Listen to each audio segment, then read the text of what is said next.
Sorry there, I got cut off. But yeah, this isn't necessarily what I think any teacher would consider a hook in a traditional sense.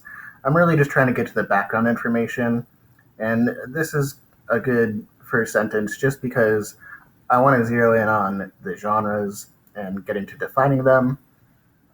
And so before I define them, I'm just introducing them to the reader and doing it in just an easy way that doesn't take too much time.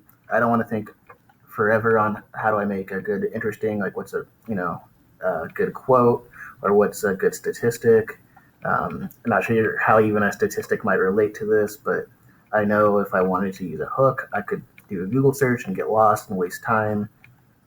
So just going kind of straight into the meat of it, getting to the background information is, I think, more important and more helpful. But if you're good at writing a hook, that's not bad. That's a good thing, and you should write a hook if you feel like it helps you get started. But it's not necessary, and I don't want you guys to get tied down by that. Okay, so let's see. We have sentence kind of leading into the genres, and then you'll notice I did a little shout out, I guess, to the the mankind's allure to fear, or the question for the unit, the guiding question that we kind of want you students to focus on, like what is the allure of fear? And both are used in different ways in both stories. So here's where I'm going to start introducing my tag, title, author, genre. So the house taken over by Julio Cortázar. Oops. And there is actually an accent over here. I'm not sure how to add that in Google Docs, but that is something before I turn in the essay that I would make sure to is correct, because you don't want spelling or grammatical errors or to misspell the author's name. That just really hurts your ethos and credibility. You definitely don't want to do that right out the gate. So The House Taken Over by Julio Cortázar, and The Fall of the House of Usher by Edgar Allan Poe are great.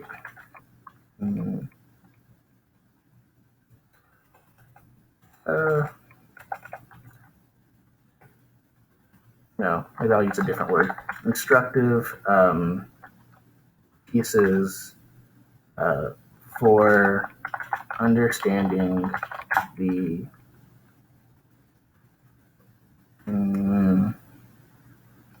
fascinating qualities of magical realism and the Gothic style, respectively.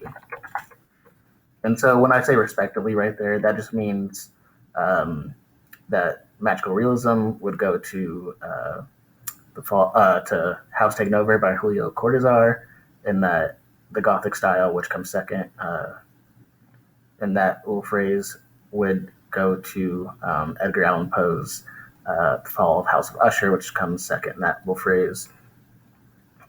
Okay, so we got titles, authors, genres.